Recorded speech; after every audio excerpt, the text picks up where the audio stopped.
The events of early August 1945 brought World War II in the Pacific to an end and ushered in a new era of warfare, one with the potential for apocalyptic annihilation. U.S. President Harry Truman had weighed the consequences of two terrible courses of action. The American military was marshalling its might off the coast of the Japanese home islands as an outright invasion loomed. In the effort to subdue Japan and forcibly occupy the country, there was no doubt that a bloodbath would occur.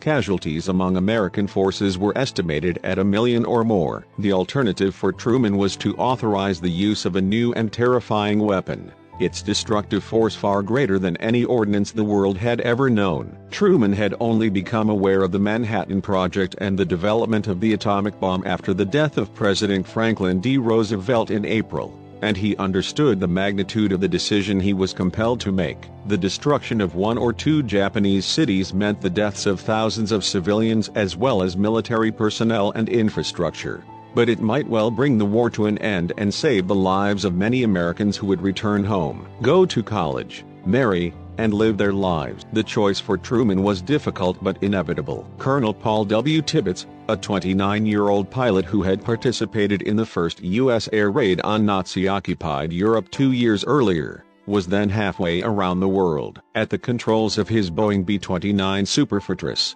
nicknamed Enola Gay after his mother, Tibbets revved the engine of the big plane. Burdened by the weight of the atomic bomb nicknamed Little Boy, the bomber strained into the night sky from Northfield on the island of Tinian in the Marianas in the early hours of August 6, 1945. 4 Japanese cities, Hiroshima, Nagasaki, Kokura, and Kyoto, had been left relatively untouched thus far during the massive American bombing of the Japanese home islands.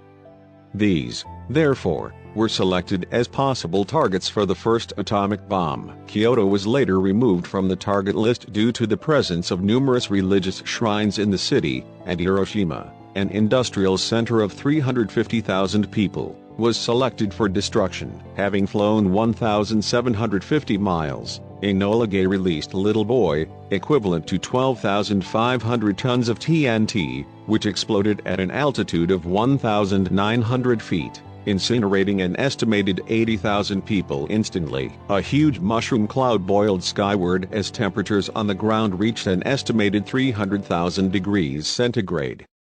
Many more people died in the days that followed, victims of burns or radiation poisoning. Captain Robert A. Lewis, co-pilot of Enola Gay, recalled that an immediate cheer at the release of the bomb was swiftly followed by an eerie and reverent silence.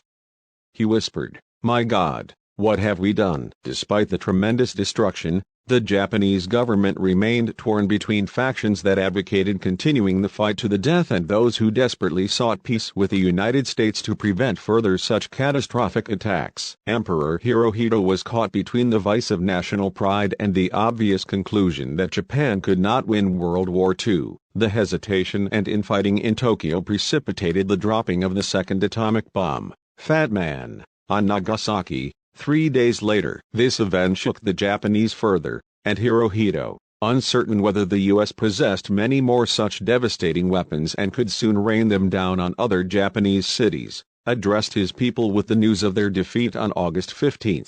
In the days ahead, celebrations took place in the Allied countries as the most destructive armed conflict in human history finally ended. However, the story of the atomic bomb is a cautionary tale, and its shadow stalks mankind to this day.